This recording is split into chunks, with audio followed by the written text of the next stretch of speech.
Hey guys, what's up? My name is HamdogCDXX and today I am bringing you the 1240 AD siege of Kiev carried out by the Mongol Golden Horde against the Russian principality of Halych-Volhynia. This is going to be the first episode of my new historical battle series, so make sure to drop a like if you do enjoy and you would like to see more. So guys, commanding the Mongol forces we have two grandsons of the late Genghis Kahn, who were Batu Kahn, founder of the Golden Horde, and Möngke Kahn, father to the great Kublai Kahn. So guys, let's go ahead and take a look at the Mongol army compositions real quick. So we have a couple units of these Mongol heavy lancers on this side. Taking a look, we've got it looks like we've got some of these Mongol heavy lancers all throughout the army comps. But yeah, on this left flank we have a bunch of these pretty epic looking Turkic archers, which are kind of historically accurate, as there were some Turkic mercenaries in the Mongol armies. And then moving back, we have, I believe this is a bunch of siege swordsmen. Yes, it is. So again, looking pretty heavily armored. These were probably absorbed from the Kievan Rus during the invasion of the Rus lands by the Mongol infantry.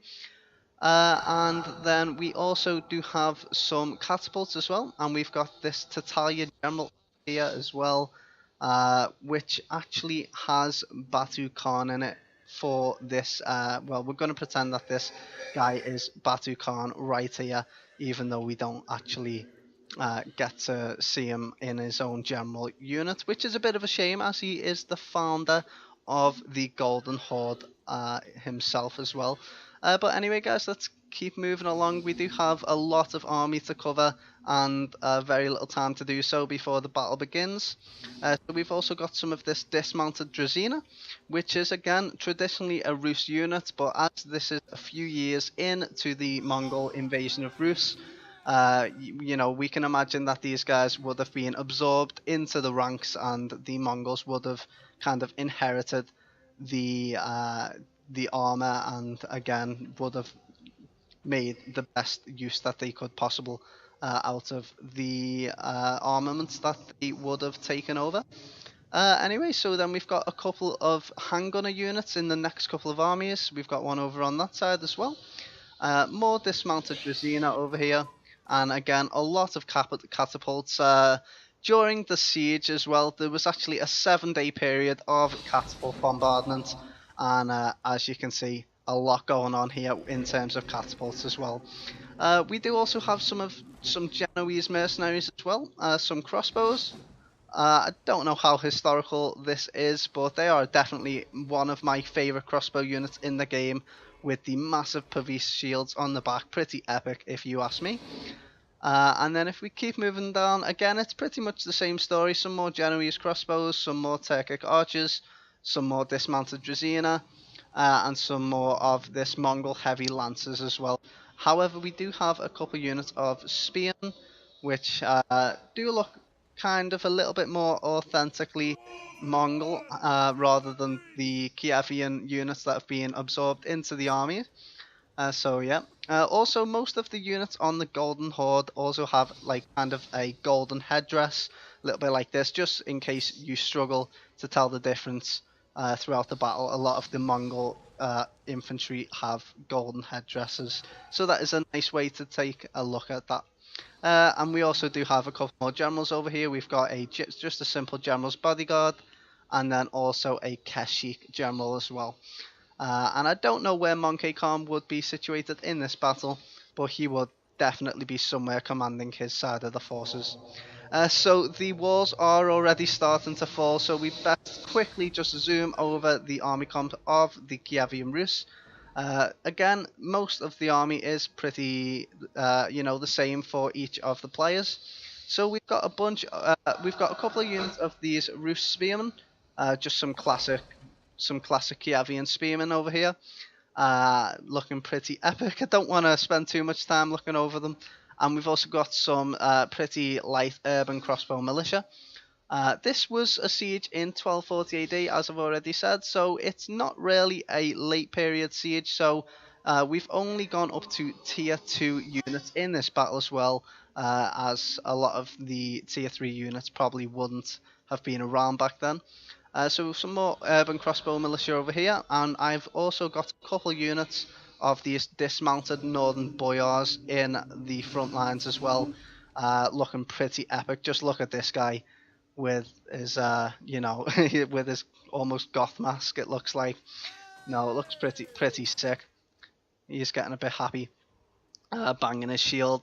If we keep moving along, we've got one catapult, the only catapult for the defending armies, apart from one bastion catapult over here as well.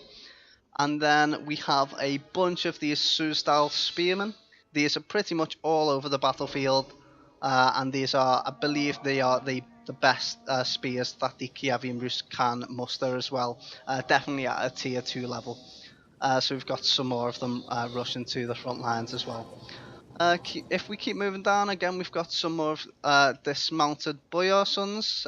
These are a really good unit of archers. They're pretty elite when it comes to archers, and also they're very good in melee combat as well once they've used up all of their ammo. So definitely going to help us out in that department as well. And if we keep moving along, we do have some of one of the coolest units that the Kievians can muster as well. We can, they just look absolutely amazing. These long axes, pretty insane. These Birdish axemen, and yeah, again with all the goth masks. I don't know what it is with the goth masks in this time period, but they seem to love them. So if we keep moving around, we do have some cavalry as well. We've got 3 Kievan guards as well. My general for this battle was declared the commander of the town guard, who was actually Voivode Dmytro, I do believe it's pronounced. Could be saying that completely wrong. And he is right here with his mace in the center, just looking pretty epic, looking over the battlefield, waiting for the men to try and come and test his defenses. And we, again, just looking over, we've got a unit of these Rus Guard Axemen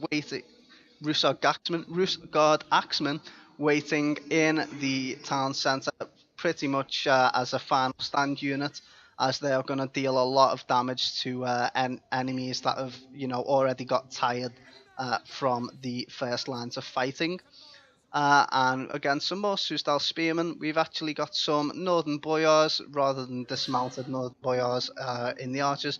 These guys are mounted and they're pretty heavily ranked up, I do believe. Yet they are 1 silver chevron, so they've got 4 upgrades on them. So they should be able to do a fair amount of damage later on in the battle as well. We've got a nice defensive position over here as well with the archers and the spears on this ramp. If you didn't know, guys, there was actually a ramp in the backside of this settlement. So I did make sure to leave 1 unit of spears to, hold that gap, because we did see some of the units of cavalry trying to flank around the side as well, over here as well. Some more of the Mongol heavy lancers. So yeah, that's pretty much it for the army compositions. As I say, mirror armies basically for the majority of the defenders, and again for the attackers, most of us bringing the same units. But at the moment we are just taking a lot of missile fire, and it looks like even the graveyard has got some dead in it as well. Not talking about the dead that are 6 feet under, talking about the dead that are laying on the ground. I think that was probably from artillery fire. But yeah, it looks like the walls have been breached pretty much all along the settlement. I'm counting 4, 5, 6 breaches so far, and I believe there's going to be a couple more made as well, as the it looks like the attackers are running out of ammo. And yeah, guys, it looks like the first army on the left hand side is going to begin to advance. Soon to be followed suit by the other 2 armies as well. And I do believe that this Mongol heavy lancers is going to move up closer to the breach point, possibly thinking about charging in and getting a nice charge off on my men, who are, not really formed up in a very defensive position, just kind of in a loose formation to defend against artillery hits.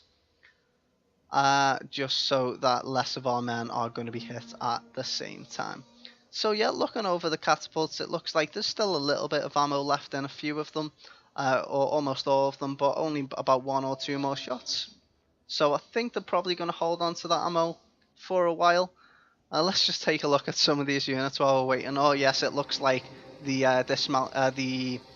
dismounted Dracaena is going to start pushing in, and they're going to be heading for these breach points. We do have a few siege towers and ladders, but they weren't really historical. Ladders were not needed for this siege, as I say. There was a massive artillery bombardment, and the Mongol forces just stormed through the walls, as they had roundabout. Numbers were unknown for the attackers, but we can imagine they had, in obsess of 30,000 men, possibly more, and the defenders only had 1,000 men, historically speaking. The man count for this battle is not going to be historical, but that wouldn't be much of a battle replay for you guys to watch. It would just be a complete slaughter, and I don't think we could even get 30,000 men on one side in Total War Attila. I think it kind of maxes out maybe about 10,000 we would be able to get. So we've got some gunners pushing up, and let's just see, are they going to actually hit a volley on these men? Looks like they're getting ready to volley. I don't know if they're in range yet, or maybe they've not been told to fire. You can see some archer fire going up on the other side. Oh, and yeah, here we go, guys. This was probably a bit of a mistake to put these spears so close to the gunners, and I'm pretty sure they're going to get absolutely wrecked. Yeah, the gunners get right up close. Oh, and even the archer fire is just unrelentless. No, I don't know if the gunners are actually going to get a shot off. Possibly not. Oh my goodness me, yeah, so absolutely decimating that unit with the archers and the gunners. Well, it's down to almost half strength. Looks like they're going to actually push out and try to catch these gunners. Oh no, they're just reforming. But more archer fire, that's just completely wrecking that unit. And yet they are actually going to try and push out into these gunners. Probably getting a few kills, some returning archer fire into the gunners as well. But now we've got some of this dismounted Dracaena coming in to reinforce the gunners. And they're going to make short work of the Sioux-style spearmen, which have already lost their quite a fair amount of armor due to the missile fire.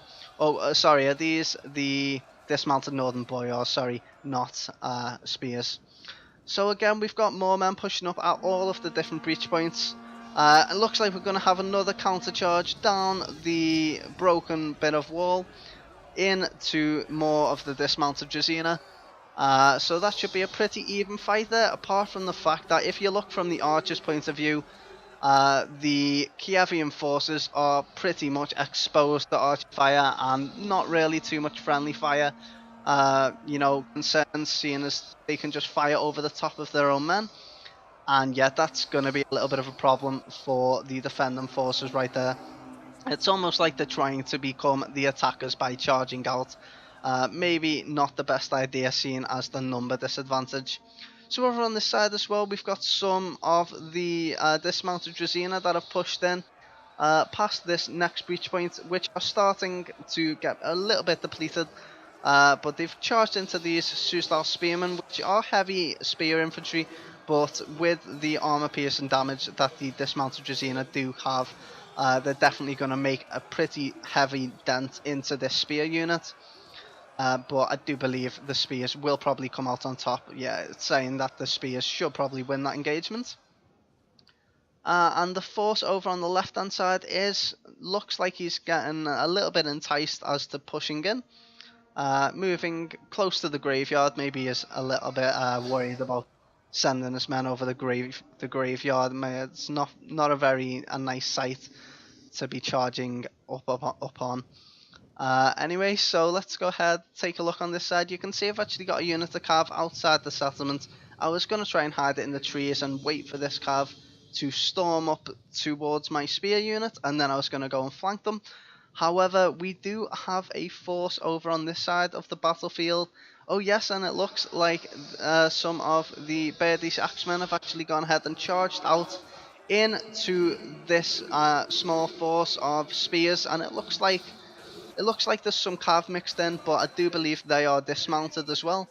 So let's just take a look at this. A gate has also gone down, that's on the other wall over where the main force is. But we've got this small deployment over here. For some reason, we've got 2 units. I do believe this is another cavalry. Yeah, 2 units of cavalry which have dismounted. So I don't know why they've done that. But I guess may have been a misclick, and then the cav might have ran off due to archer fire. But yeah, these Birdish Axemen are just going to make short work of these men. You know, with their absolute devastating axes. And they're going to push forward into the other units of horsemen, and it looks like these spears have actually come back from routing as well. So I'm actually sending my unit of cav over to as this of Birdish Axemen is kind of getting outflanked a little bit at the moment. And also I didn't want this unit to come back. As you can see, it's come back, so it would have been 3 units against 1. But these Birdish Axemen kind of stopped, but they did get a little bit of a counter charge off. And this is going to be an absolute epic engagement for beheadments, or beheadings, maybe that's the right term, due to, you know, the nature of the unit. These Axemen just seem to love chopping heads off. But they are going to hold, you know, not doing the best, seeing as they don't really have shields, and the spears are kind of going to be able to, you know, cut up the unit by supporting each other, reaching across the lines. But yeah, it looks like the cavalry unit is starting to drop as well, and here comes my unit of cavalry over the back of the hill. It looks like I'm just mopping up the rest of those other units of cavalry which have now routed. This spear deployment is also routed as well, so I'm now going to probably be able to get a pretty nice charge off. Hopefully these Birdish Axemen can hold for long enough for that to happen. I don't really want to miss what's going on the other side though. Oh yeah, it looks like we do have some general action over here. So the general's actually charged in against some of this dismounted Dracaena, and they've pretty much half the unit from the charge, but the general is going to pull out in fear of dying. I don't think it would be a good idea to lose the general this early in the battle. We do also have some of our own dismounted northern boyars in the combat as well. So we should be able to hold there for a fair amount of time. Over on this side though, we have a, you know, a pretty overwhelming force of Mongols that are starting to pour into the city, so it isn't going to be long now until they're going to start pushing around our men. So I do believe it is time to call a little bit of a tactical retreat. If we keep moving along over to my side of the battle as well, you can see we've kind of formed a pretty nice choke point over here, and we do have some of our own archers firing into the clump of men. However, these dismounted Dracaena from the enemy forces and also the siege swordmen are doing a pretty heavy number on our Suzdal spearmen, as they don't really tend to get too many kills, but they're very good at holding the line. And so they did manage to hold for a fair amount of time while the archers were getting a nice amount of hits in.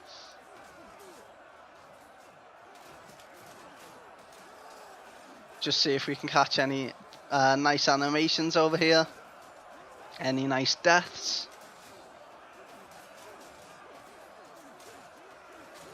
No, just some back and forth, and some men going flying due to the archfire. There's a couple of men getting their heads chopped off. Anyway, let's check out this flank over here as well. So it looks like the Mongols are making pretty good headway over on this flank as well. We do have a unit of crossbows over here. However, they're not really getting any good shots off, and as you can see, they're taking a lot of returning archer fire, and they're probably going to rout fairly soon due to the fire arrows.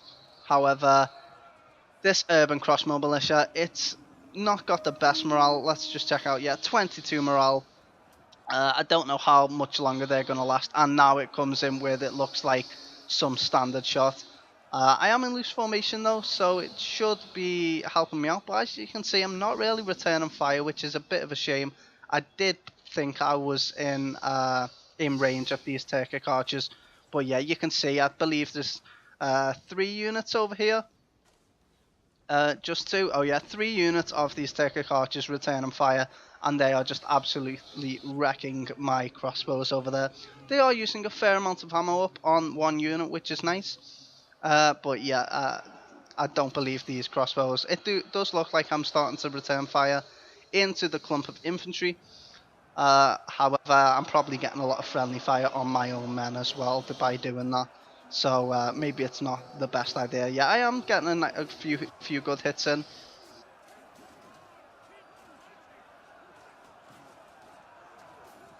And we're starting to send in a few more units into this engagement, but we are starting to get very depleted. As you can see, these dismounted northern boyars down to 1/3 strength. These Sioux-style spearmen down to less than half strength.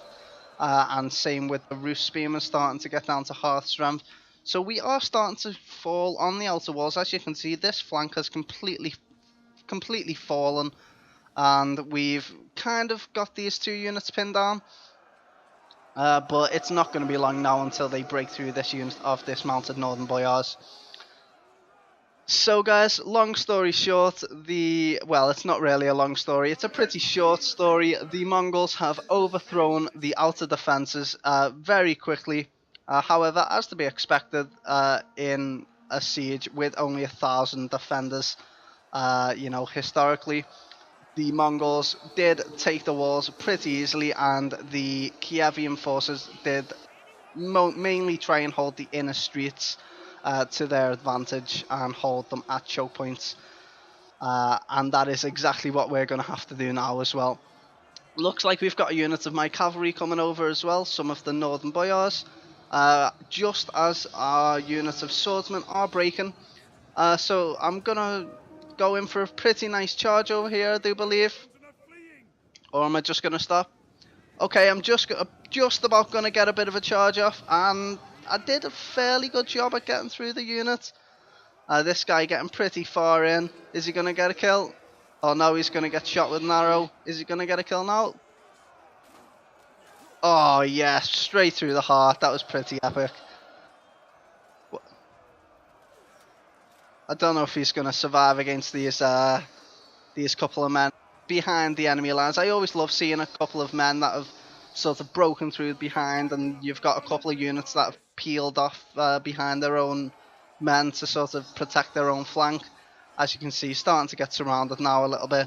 But yeah, let's hope he makes it. I don't want to miss what's going on the other flank though. It looks like we're going to be able to rout these 2 units of dismounted Druzina. We've also got this other unit of northern boyars, which has come in from outside the city from fighting the dismounted Cav. But yeah, over in the centre as well, we've just completely fallen.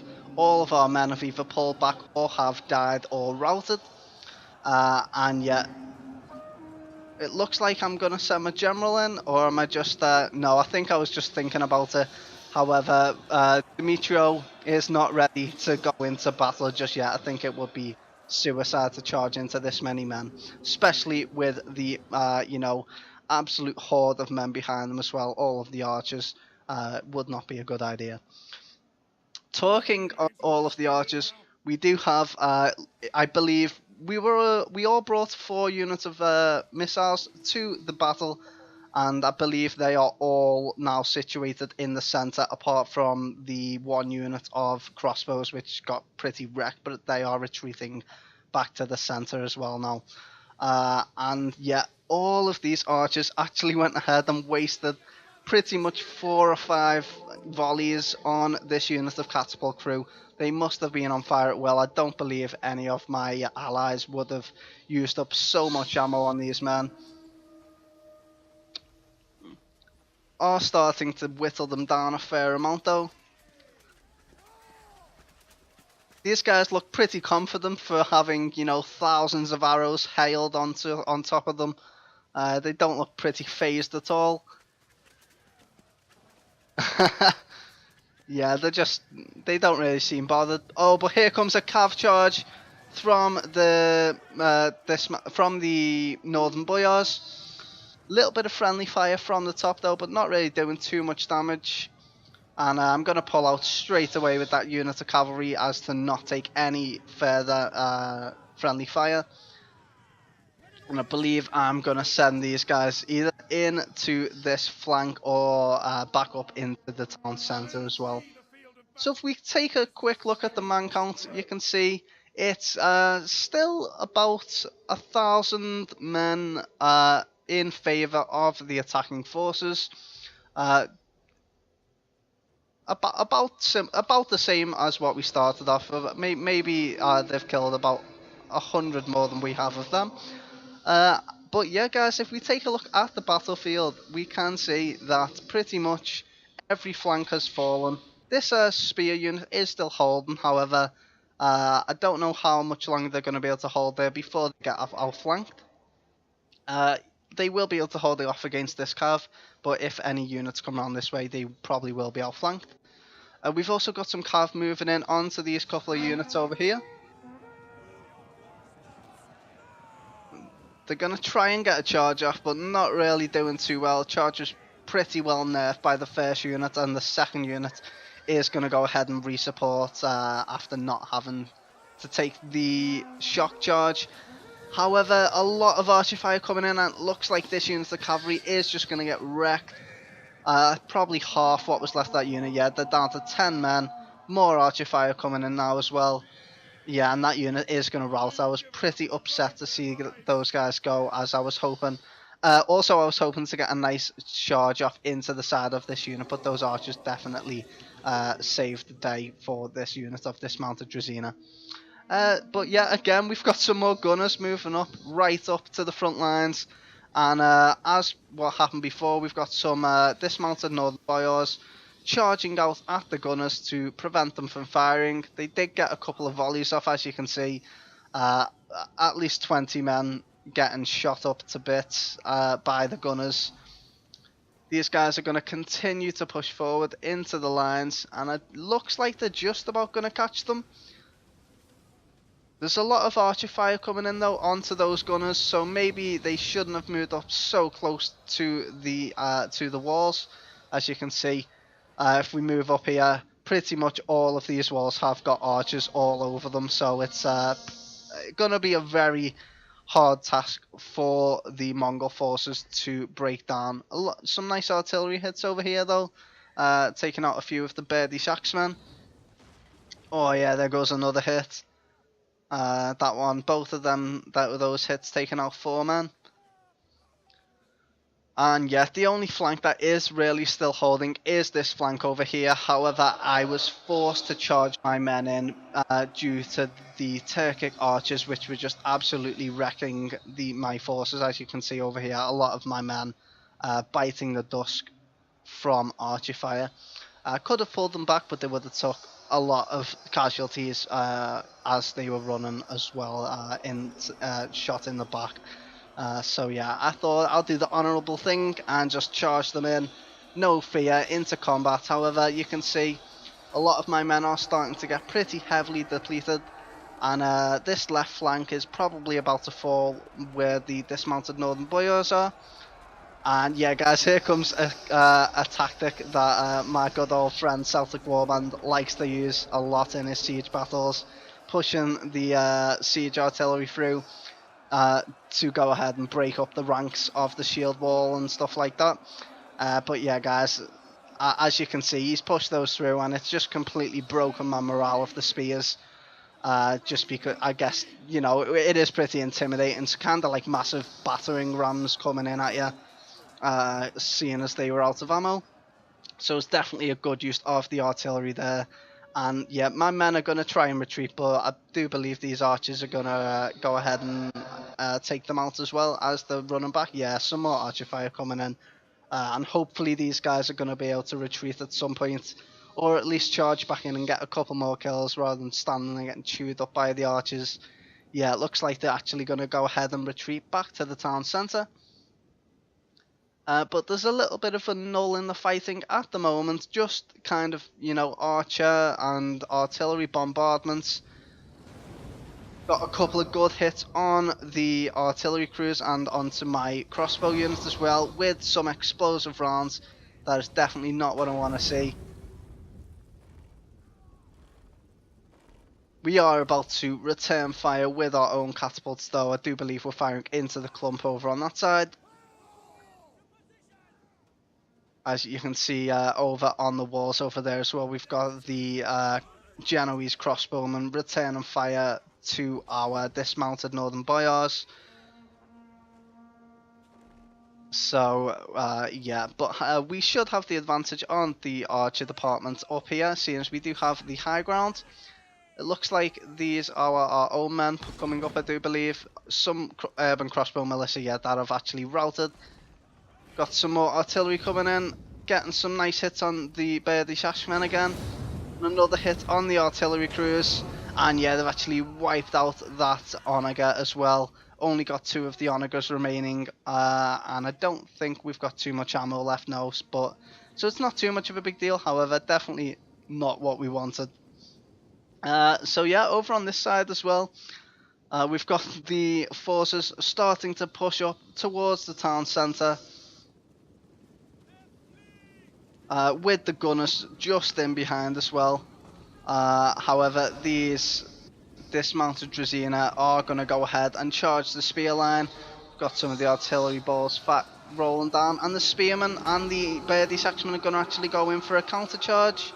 I don't know how effective that was. We've also got another unit of Birdish Axemen looking to go around the flanks, it does look like.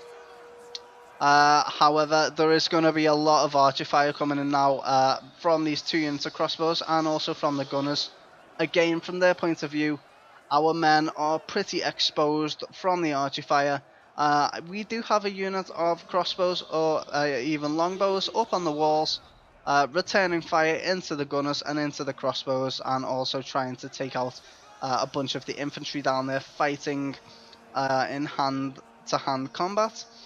But yeah, these crossbows are going to be pretty hard for us to break due to their, you know, heavy armor and massive Pavis shields. Whenever they reload, they do cover themselves. So we are struggling a little bit at taking out these crossbows. Over on this side as well, we're trying to take these guys out, but they're just not dropping as quickly as we really need them to be. We're using a lot of ammo up on these guys. But I guess this is why they were so effective in, you know, historically, just because of the absolute massive shields which would completely protect them from enemy archer fire. These are definitely, as I said before, one of my absolute favourite units in the game, just from how cool they look with the Pavis shields on the back.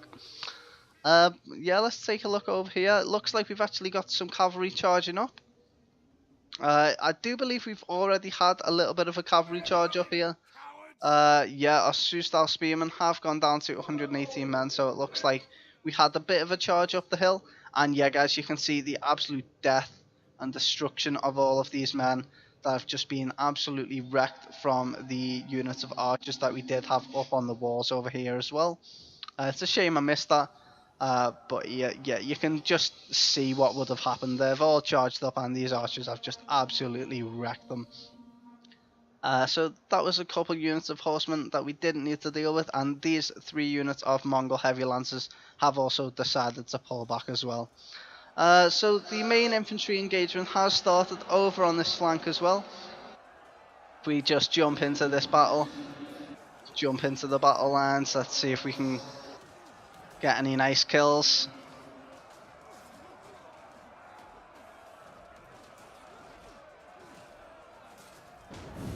Oh, some massive artillery hits there as well from the Bastion artillery crew. Looks like the Mongol forces are going to try to repeat the tactic they used earlier and send in their onager into the battle lines, which is not good news for me, as they're going to kind of break up our defences. But I do believe this onager crew won't last very long as well once it gets into combat, as it's, you know, pretty weak they're pretty weakly armored and stuff like that, so not really going to be able to do too much damage. We do have some returning fire from the archers onto the catapult. However, we've not really got much ammo left to be bothered about. But we are getting some nice hits on the dismounted Dracaena as they run in. And we're also about to get our archers up onto the walls to start firing down into the men off this little bit of a palisade over here as well. Enemy units have returned to the battle. Over on this side of the battle, it's a little bit slower, and as you can see, I've actually pulled in this unit of Suzdal Spearmen. They are going to take a few hits into the back from all of these archers while we are retreating them. I possibly should have retreated these guys a little bit earlier, but the majority of them are going to go ahead and get into the town centre to help out with the final defence.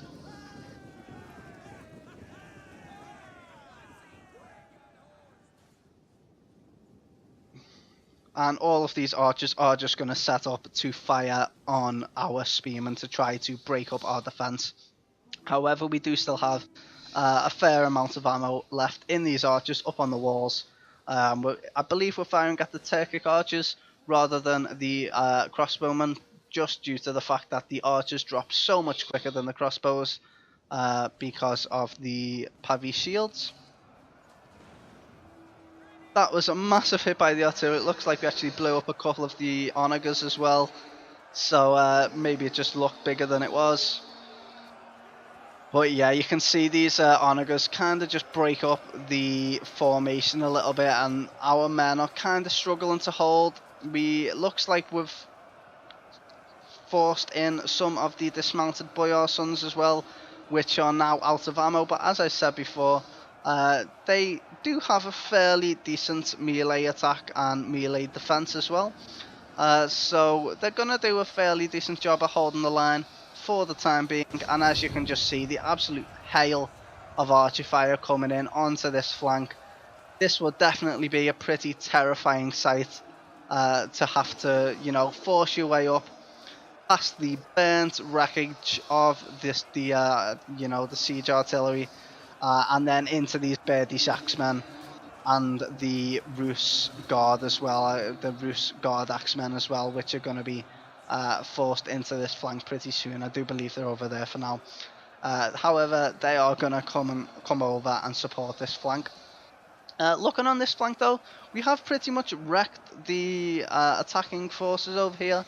There are still two more units of dismounted, one dismounted Dracaena and one unit of siege swordsmen, who are still coming over to, keep up the pressure on this flank. However, we've done a really good job at taking out the majority of the Dracaena that has already attacked us. Looking at our generals though, the two allied generals on my side of the battlefield have taken a lot of enemy arrow fire and are starting to get to the point where, you wouldn't really want them anywhere near archers as to worry about them being taken out. My general's still not lost a man. He's being a little bit more cautious, just making sure that everyone else is doing their jobs properly. There's not really much you can do at the moment unless you just charged into battle and kind of got himself into a bad situation. It's not really worth it at this point in the battle. Still 10 minutes left to go though. And looking at the man count as well, we have managed to bring the gap from around about 1,100 down to about 400 men. So we are definitely starting to, put the attackers in a little bit of a dire situation in terms of them being able to take the settlements. As you can see, we are routing some of the Turkic archers which have actually gone into battle. There are some crossbows into battle over here as well, which haven't even used up all of their ammo yet, I don't believe. So that may have been a misclick, or maybe it was just a case of sending them in because they got caught up with a unit as they got outflanked or something. But yeah, guys, you can see a bunch of these Birdish axemen still pushing forward into the enemy lines, but they are going to be the main targets for the archers over in the back lines as well. And a good tactic as well by the attackers, they are making sure to leave a bunch of their infantry in reserve, not just sending it all in. It looks like the reserves have actually been committed over on this flank over here. However, it has definitely buffed up their lines over here, and we are kind of down to just a unit of Rus Guard Axemen, and well, 2 units of Rus Guard Axemen, which are holding this flank along with one of the generals. And actually one of the generals has just been killed. I do believe it was the one over here. I think this is the remnants of his unit. They were just standing there and they got absolutely wrecked by archer fire, which is a shame. We do also have this general over here as well, which is again a sub-commander of the town guard. Nobody special, but it's definitely not good to see the sub-commanders get taken out. You know, being under the command of the sub-commander, and yeah, I guess if he's your general and he dies, you're not going to be very happy. But at least they've still got my general to hang on to. So hopefully the men will hang in there long enough to rout the majority of the Mongol forces. Over on this flank, however, we're starting to pull back our men behind the lines of the Susdal spearmen. We've got 2 lines over here ready for a charge up the hill. Most of the enemy ammo has kind of been used up. There's still a few units of archers and crossbows, but most of them are at this point heavily depleted and don't really have too much ammo left. Taking a look at the enemy generals though, all of the enemy generals are still alive. This general, however, is taking a lot of missile fire as they have also dismounted. I do believe one of the players on the attacking side actually dismounted all of his cavalry, including his general. So again, that may have been a mistake, I'm not too sure. These crossbows still taking a lot of missile fire. They've been absorbing, they've been doing a really good job at absorbing absorbing the Kievian archer fire, as we've been trying to target them for the majority of the battle at this point, and they are still going, still with a decent amount of ammo. As you can see, they're just absolutely tearing up our forces up here. And yeah, we've got some depleted units of siege swordsmen and the Onaga crews charging into battle over here as well.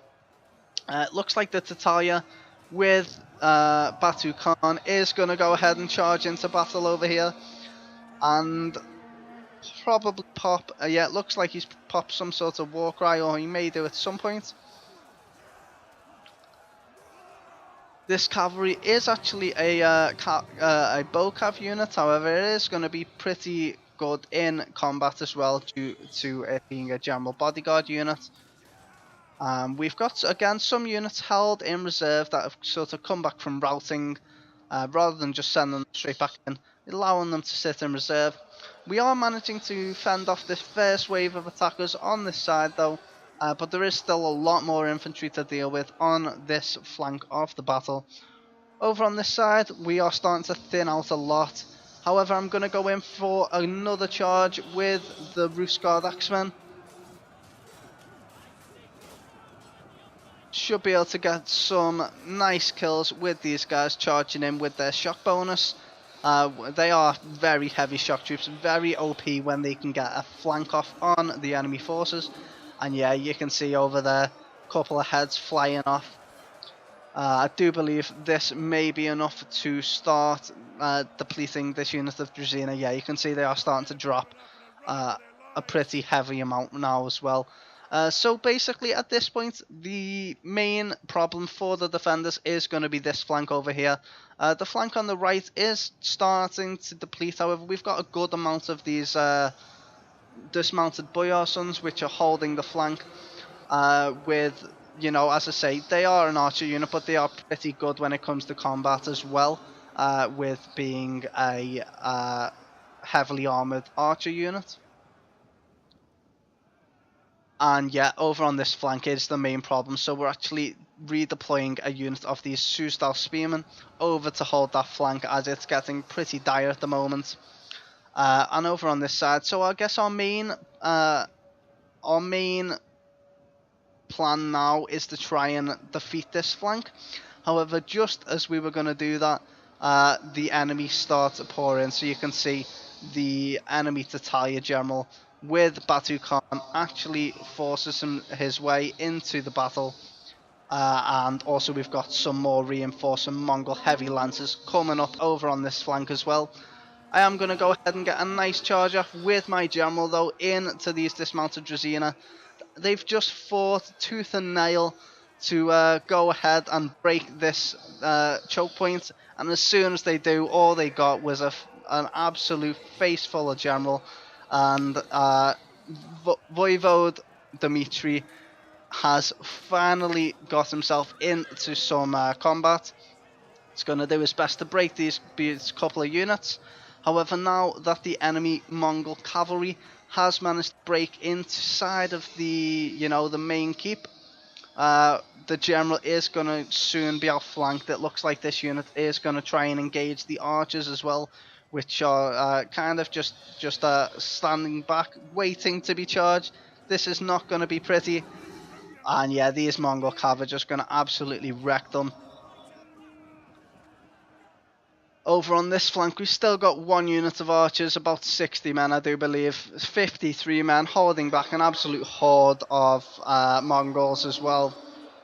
However, it's not going to be long until these guys are going to be outflanked as well. We are managing to break the enemy cavalry though, which was nice.